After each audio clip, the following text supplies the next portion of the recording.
अगर आप अपने परिवार में इकलौते हो जो कमाने वाले हो, आपकी कमाई पे आपकी फैमिली डिपेंडेंट है, आपके दुनिया से चले जाने के बाद आपके परिवार में कोई ऐसा नहीं है जो आपके परिवार को फाइनेंशियल सपोर्ट दे पाएगा, तो आपका टर्म इंश्योरेंस तो होना ही होना चाहिए। और अगर कोई ऐसा है आपके परिवार में जो आपके जाने के बाद फाइनेंशियल सपोर्ट तो दे देगा, बट वो पूरी तरीके से फाइनेंशियल सपोर्ट नहीं कर पाएगा, तो भी आपका टर्म इंश्योरेंस होना ही होना चाहिए। और ये टर्म इंश्योरेंस आपके परिवार के लिए उतना ही जरूरी है जितना आपके लाइफ में आपका आधार कार्ड, आपके वोटर कार्ड या पैन कार्ड का होना जरूरी होता है। टर्म इंश्योरेंस क्या होता है? टर्म इंश्योरेंस वो होता है जो आपकी मृत्यु की दशा में एक बड़ा अमाउंट आपकी फैमिली को इंश्योरेंस कंपनी देती है, जिसके लिए आप एक छोटा सा नॉमिनल अमाउंट पे करते हो एक बड़ी इंश्योरेंस कवरेज के लिए। अगर अभी भी आपके पास टर्म इंश्योरेंस नहीं है तो इनके मेन 2-3 रीजन हो सकते हैं। पहला, आपको टर्म इंश्योरेंस के बारे में जानकारी नहीं है, आज तक किसी ने आपको इसे ठीक से समझाया नहीं है या आपने समझने का कोशिश नहीं किया अगर कोई समझा रहा था। दूसरा कारण यह हो सकता है कि आप समझते हो कि मैं इस दुनिया में अमर हूं, मैं हमेशा अपने परिवार के लिए प्रेजेंट रहूंगा और कभी हमारी डेथ नहीं हो सकता है, जैसे मैं कोई सुपरमैन हूं कि मैं कभी मरूंगा ही नहीं। सेकंड, ऐसा भी हो सकता है कि आप बहुत ज्यादा लापरवाह हो, अपने परिवार के प्रति जिम्मेदारी नहीं समझते हो। आपको लगता है कि जब तक मैं जिंदा हूं, परिवार के प्रति हमारी रिस्पॉन्सिबिलिटी है, जैसे मैं मर जाऊंगा, इस दुनिया से चला जाऊंगा, हमारी परिवार के प्रति कोई रिस्पॉन्सिबिलिटी नहीं है।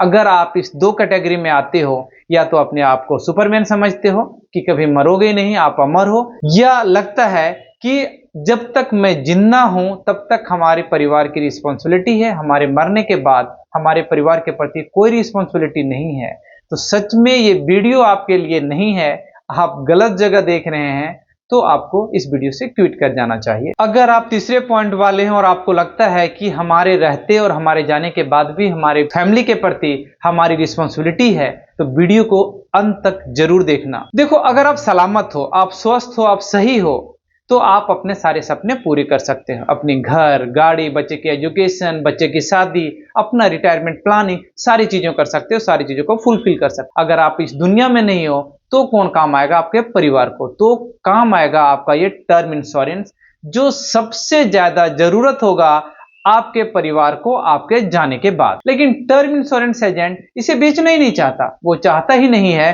कि कोई टर्म इंश्योरेंस ले, क्योंकि उसमें ज्यादा कमीशन उसकी बनती नहीं है, उसकी ज्यादा इनकम नहीं होती है, तो वो आपको कुछ और बेच के चला जाता है, वो कुछ और समझा के चला जाता है जो एक्चुअल में आपको चाहिए ही नहीं होता है। अगर आप ये वीडियो अभी तक देख रहे हो तो मैं मानता हूं कि आप अमर अपने आप को नहीं समझते हो, आप अपने आप को परिवार के प्रति जिम्मेदार समझते हो। तो आप अभी चेक कर लें कि आपने टर्म इंश्योरेंस लिया है कि नहीं लिया है। अगर नहीं है तो कब लेना है, कितने का लेना है, कैसे लेना है, किस कंपनी से लेना है, इस वीडियो में हम सारी बातें डिस्कस करेंगे। अगर आपका उत्तर है मैं तो पहले लेके बैठा हूं, मेरे पास तो ऑलरेडी टर्म इंश्योरेंस है, मुझे किसी तरीके का कोई टेंशन ही नहीं है, तो सच में ये वीडियो आपके लिए भी है। क्योंकि इंश्योरेंस लेते समय बहुत ऐसी सारी गलतियां हैं जो अक्सर लोगों से हो जाती है। डिस्कस करने वाले हैं कुछ ऐसे गलतियों के बारे में जो कि टर्म इंश्योरेंस लेते समय लोग ध्यान नहीं दे पाते हैं, तो ये आपको महंगा पड़ सकता है, आपके परिवार को महंगा पड़ सकता है आपके जाने के बाद। आप इस वीडियो को पूरा देखें और उसे चेक कर लें इन गलतियों को, कि अगर कर रखा है तो इनको सुधार कर लें। सबसे पहले गलती लोग करते हैं टर्म इंश्योरेंस का ना लेना। यूजुअली लोग क्या करता है कि टर्म इंश्योरेंस का तैयार क्या लेना, हमारी तो अभी डेथ होनी नहीं है। देखो, टर्म इंश्योरेंस सबसे बेस्ट इंश्योरेंस इसलिए भी है क्योंकि ये कम पैसे में ज्यादा इंश्योरेंस कवर देती है। इनकी प्रीमियम इतना नॉमिनल होता है जितना आप ओटीटी प्लेटफॉर्म के रिचार्ज पे देते हैं, जैसे नेटफ्लिक्स और दूसरी कंपनी को, करोड़ों के कवर अपने परिवार को इतने ही अमाउंट में दे सकते हैं। आप इसे अलग अलग कंपनियों के वेबसाइट पे जाके चेक कर सकते हैं कि कितने इंश्योरेंस कवर की जरूरत आपको है और कितने इंश्योरेंस कवर लेने के लिए आपको कितना प्रीमियम देना पड़ेगा। इंडिया में अलग अलग इंश्योरेंस एग्रीगेटर्स, जिसमें सबसे बढ़िया और सबसे जो अच्छी एग्रीगेटर है वो है पॉलिसी बाजार। अदर कंपनियों के मुकाबले में अच्छी सर्विसेज देती है, तो आप यहां भी जाके चेक कर सकते हैं।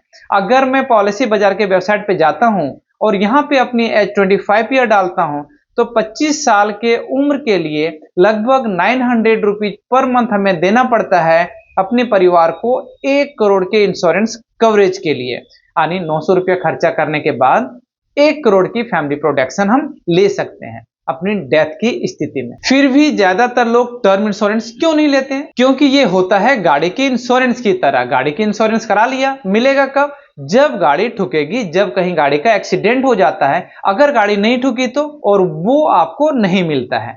तो टर्म इंश्योरेंस एकदम मिलता जुलता प्रोडक्ट है। आप इसे बिल्कुल लेमन के भाषा में इसे समझ सकते हैं। अगर आपकी डेथ हो जाती है, अगर आपकी मृत्यु हो जाती है तो ये पैसा मिलेगा, बट अगर आप जिंदा रहे तो आपको कुछ नहीं मिलना। मरना कौन चाहता है? लेकिन लाइफ अनप्रिडिक्टेबल है, कुछ भी हो सकता है अगले ही पल में। आपने देखा कोरोना और कई महामारियां ऐसी आती हैं जिसमें कुछ भी नहीं कहा जा सकता। तो इसीलिए हमें अपने परिवार के लिए इंश्योरेंस कवरेज तो लेना ही लेना चाहिए। अगर आप बोलते हैं कि यार प्रीमियम देते देते 6 साल हो गए या कुछ टाइम हो गया, हमें कुछ हो ही नहीं रहा है और मरने की कोई गुंजाइश नहीं है क्योंकि मैं हेल्दी हूं, अगर आप ऐसा सोचते हो तो इसी मेंटेलिटी का फायदा आपका एजेंट उठाता है और एजेंट बोलता है देखो सर कितनी गलत चीज है, आप इंश्योरेंस कंपनी को पेमेंट दिए जा रहे हो, आप मर भी नहीं रहे हो और आपके पैसे वेस्ट हो रहे हैं। मैं आपको एक ऐसी स्कीम बताता हूं जिसमें अगर आप मर गए तो कंपनी पैसे देगी और अगर आप जिंदा रह गए फिर भी कंपनी आपको पैसे देंगे। और आप कन्विंस हो जाते हो कि हाँ यार ये एजेंट तो सही बता रहा है, और वो आपको दूसरा इंश्योरेंस चिपका देता है जिसकी प्रीमियम ज्यादा होती है और कवर कम होता है। और आप इस लालच में से ले लेते हो कि अगर मैं जिंदा रह गया तो पर भी मिलेगा और अगर मैं मर गया तो पर भी हमारे परिवार को मिलेगा। इस कंफ्यूजन में आप कर बैठते हो अपना फाइनेंशियल नुकसान। तो आप चाहो दुनिया भर के इन्वेस्टमेंट कर लो, लेकिन ये टर्म इंश्योरेंस आपके लिए किसी भी इन्वेस्टमेंट से ज्यादा फायदेमंद हो। कभी भी अपने इन्वेस्टमेंट और इंश्योरेंस को एक साथ मर्ज मत कीजिए, एक साथ मत मिलाइए। ना तो आप एक बेटर इन्वेस्टमेंट कर पाएंगे और ना ही अपने फैमिली को इंश्योरेंस का बेनिफिट दे पाएंगे। जैसे कि मैंने बताया कि टर्म इंश्योरेंस आपके लिए, आपके परिवार के लिए किसी भी इन्वेस्टमेंट से ज्यादा फायदेमंद है। आप इसे समझो, आपने पहली प्रीमियम पे किया और आपकी डेथ हो गई, मीन्स आपने कंपनी को कितना पे किया? 900 रुपीज, और आपके परिवार को कितना मिलता है? 1 करोड़ रुपए। अगर आपकी डेथ नहीं होता, आप नहीं मरे, तो ऊपर भी आप शांति के साथ जी रहे हैं, आपको किसी भी प्रकार से टेंशन नहीं है कि मेरे जाने के बाद मेरे परिवार का क्या होगा, क्योंकि आपने 1 करोड़ का कवर उनके लिए बाय कर चुके। दूसरी सबसे बड़ी मिस्टेक है टर्म इंश्योरेंस का लेट लेना। इसमें कॉन्सेप्ट चलता है आप जितना अर्ली एज में लेंगे उतनी आपकी प्रीमियम कम होती है, और एक बार प्रीमियम सेट हो गया तो आपको लाइफ लॉन्ग वही प्रीमियम पे करना होता है। अब आप बोलेंगे जी मैं समझ गया टर्म इंश्योरेंस लेना चाहिए, हमारे परिवार के लिए बहुत इंपॉर्टेंट है, पर हम ले लेंगे ना, जल्दी क्या है? भाई जितना जल्दी लेंगे उतना ही आपका प्रीमियम कम होगा। अब मैं अभी पॉलिसी बाजार के वेबसाइट पे जाता हूं और अपनी एज डालता हूं 25 साल का। मैं जैसे अपनी एज डालता हूं, प्रीमियम निकल के आ रहा है 500 रुपये पर मंथ। जैसे ही मैं अपना एज 35 कर देता हूं, ये निकल के आ रहा है 870 रुपये प्रीमियम। मानी आपको प्रत्येक मंथ एडिशनल कितने लग रहे हैं? 370 रुपये। अगर मैं कैलकुलेट करूं तो 4440 रुपये ज्यादा हमें सालाना प्रीमियम पे करना पड़ रहा है, मीन्स हमारी प्रीमियम बढ़ गया। तो पहला नुकसान हमारी प्रीमियम बढ़ जाता है। दूसरा नुकसान है 25 साल के उम्र में लेता तो 60 साल तक कवर होता, 35 साल का कवर था। अब सोच रहा हूं कि 35 साल का हूं, अब ले लेता हूं। तो अगर 25 साल से 35 साल के बीच कुछ हो जाता है तो समझो क्या होगा? फैमिली रह गई ना, रास्ते में रह गई ना, सारी एक्साइटमेंट बीच में, और हम अपनी फैमिली को सिक्योर नहीं कर पाए। आप मान लो 25 साल के उम्र में आप 900 रुपये महीना दे रहे हो तो आज दुख हो रहा है, लेकिन 5 साल के बाद उस 900 की क्या वैल्यू होगी? 10 साल के बाद उस 900 की क्या वैल्यू होगी? या 45 की उम्र में जब आप 900 रुपया दे रहे होंगे तो उसकी क्या वैल्यू होगा? ऐसा लग रहा होगा जिसे हम चिल्लर बांट रहे हैं, और बदले में कितने का कवर लेके बैठे हैं आप? 1 करोड़ का। तो भाई साहब दिमाग लगाओ और अभी के अभी टर्म इंश्योरेंस आप इसे बाय करो। अगला मिस्टेक की तरफ हम बढ़ते हैं और देखते हैं कि लोग यूजुअली करता क्या है, थोड़ी प्रीमियम बचा लेते हैं। एक आम आदमी कोई जो 23, 24 या 25 साल की उम्र में जॉब पे लगता है, 25,000 की नौकरी करने वाला आदमी, मेरे तो 3 लाख रुपए सालाना की इनकम है, कुछ हो गया तो मैं सोचता हूँ 25 लाख का इंश्योरेंस करा लेता हूँ। 25 लाख तो बहुत बड़ी रकम है, ऐसा वो सोच रहा होता है। आज तुम्हें लग रहा है कि 25 बहुत बड़ी रकम है। आप ये सोचो 10 साल के बाद, 15 साल के बाद, 25 साल के बाद अगर 25 लाख रुपया अगर तेरी फैमिली को मिल ही गया, ऐसे आपके परिवार को फील होगा कि उन्होंने क्या छोड़ के गए, चवन्नी। तो भाई साहब, आपको कितने की इंश्योरेंस लेना चाहिए ये डिपेंड करता है आपके एनुअल इनकम का 15 से 20 गुना। यानी आप अगर 3 लाख रुपया महीने का कमाते हो तो कम से कम 60 लाख रुपए का इंश्योरेंस तो अपने परिवार के लिए लेना ही लेना चाहिए, ताकि आपके एबनॉर्मलिटी के केस में आपका परिवार सिक्योर रह सके, अपने बच्चे की पढ़ाई और दूसरी जो रिक्वायरमेंट है वो ठीक से पूरा कर सके। अगली गलती है चूज लिमिटेड पे ऑप्शन। अब ये क्या भला है सर? जैसे ही आप पॉलिसी खरीदने जाओगे आपको दो ऑप्शन दिए जाएंगे, चाहे आप किसी एजेंट से लो या किसी वेबसाइट पे जाके लो। एक तो रेगुलर पे, जैसे अभी मैंने आपको एग्जांपल में बताया था, मैंने अपना एज डाला 35 ईयर, प्रीमियम निकल के आता है 1270 रुपए महीने का, कि भाई 26 साल तक आपको ये प्रीमियम मंथली देने हैं। मुझे साथ में दूसरा ऑप्शन दे रहा है कि देखो मनोज जी, अगर थोड़ी समझदारी दिखाओ तो आप एक काम कर लो, आप थोड़ा सा प्रीमियम बढ़ा लो, मुझे 2385 रुपए दे दो और यह सिर्फ आपको देने हैं 10 साल तक। 10 साल तक आप दोगे और उसके बाद आप देना कर दो बंद, आपका पूरा 26 साल तक हम कवर करेंगे।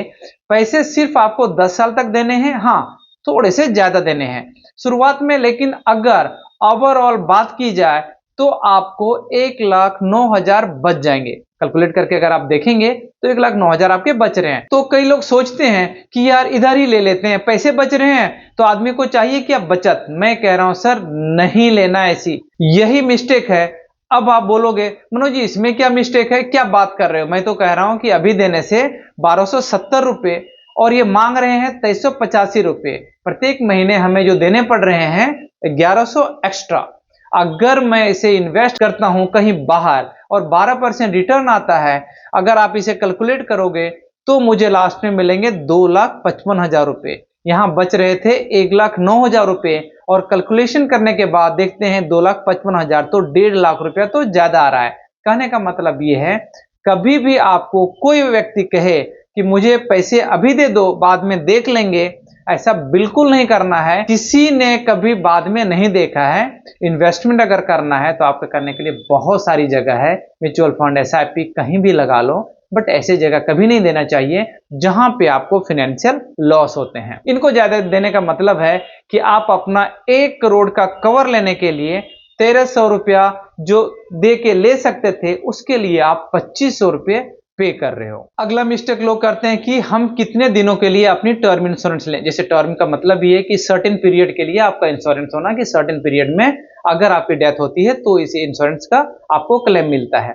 लोग सोचता है कि क्यों ना पूरी लाइफ के ले लिए। एग्जांपल से इसे हम समझते हैं, आपने कहा 35 साल की आपकी उम्र है, अगले 25 साल के लिए आप 60 साल तक का कवर करवाते हो। ये कहते हैं अब देखो थोड़ा सा प्रीमियम, और आपका एजेंट या आपकी कंपनी कह रही है कि थोड़ा सा ज्यादा अगर प्रीमियम दे दोगे तो 60 से बढ़ा के आपके होल लाइफ कर देंगे। मीन्स आप 99 साल तक का हम कवरेज देने के लिए तैयार हैं। अगर 99 साल तक अगर कुछ भी हो जाता है तो आपको ये पैसे मिल जाएंगे।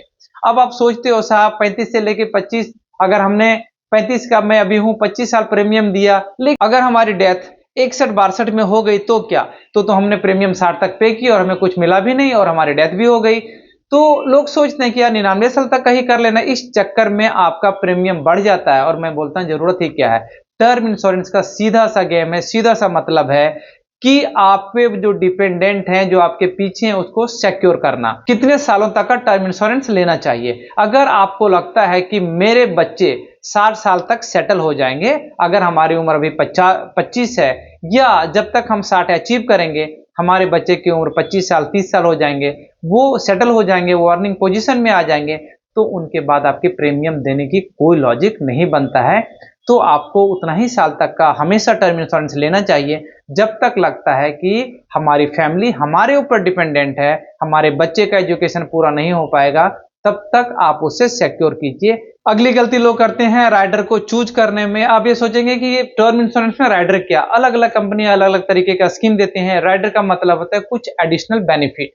वो कहते हैं कि अगर आप उसमें से राइडर में से इलनेस राइडर आती है, क्रिटिकल डिजीज राइडर आती है, एक्सीडेंटल राइडर आता है, दैट मीन्स कि अगर आपकी नॉर्मल डेथ होती है तो आपने जितने का टर्म इंश्योरेंस लिया है उतने का तो मिलेगा ही मिलेगा, लेकिन अगर आप इन कारण से जैसे क्रिटिकल इलनेस आ गई तो आपको मरने से पहले मीन्स अगर क्रिटिकल इलनेस आ गई तो उसी समय आपके प्रीमियम मिल जाते हैं। एक्सीडेंटल इसे समझते हैं दूसरे तरीके से कि अगर आपने एक्सीडेंट राइडर ऐड करवाया है, जितना राइडर आप ऐड करवाएंगे आपकी प्रीमियम बढ़ती जाएगी। अगर आप अपने एक्सीडेंटल राइडर को ऐड करवाया है और आपकी डेथ किसी एक्सीडेंट की वजह से होती है और आपने 1 करोड़ का इंश्योरेंस लिया था और 50 लाख का आपने राइडर ऐड करवाया था, तो आपको 1 करोड़ की जगह आपको आपके परिवार को 1.5 करोड़ रुपया मिलता है। बट इसके लिए आपको एडिशनल पे करना होता है। अगला कंफ्यूजन लोगों का होता है और गलतियां होता है कि किस कंपनी से लो, मुझे टर्म इंश्योरेंस लेना भी है पर अब जब मैं वेबसाइट पे गया तो सारी कंपनियां एक जैसी लगती हैं। तो मेनली हमें जो क्राइटेरिया देखना होता है वो हम 2 क्राइटेरिया देख के हम इस चीजों को डिसाइड कर सकते हैं। पहला है क्लेम सेटलमेंट रेशियो। ये ऐसी चीजें हैं कि आपको उस कंपनी को कितने लोगों ने क्लेम किया है और कितने को उन्होंने सेटल किया है।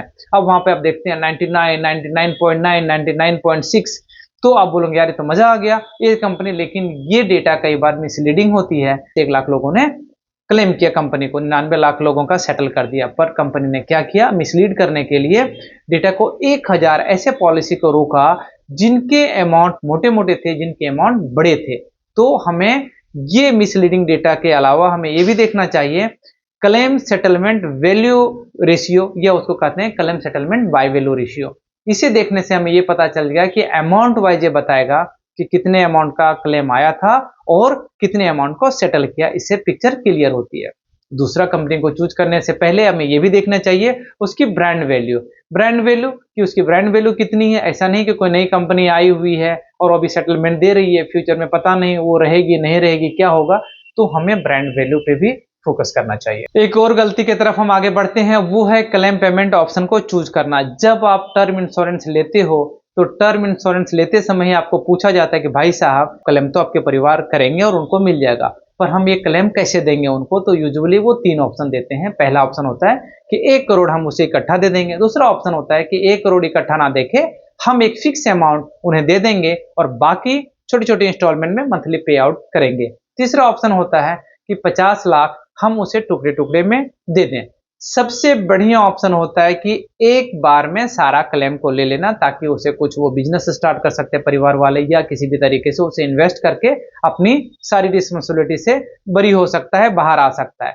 पर इसमें भी एक चीज होती है कि आपकी फैमिली फिनेंशियल मैटर को कितना समझती है। फॉर एग्जाम्पल, आपको ऐसा लगता है कि भाई साहब जो हमारी फैमिली है बहुत समझदार नहीं है पैसे के मामले में, अगर इनके पास 1 करोड़ रुपया आ गया तो जो इनके आसपास के लोग हैं उनसे ये ले लेंगे, उस पैसे को खराब कर देंगे।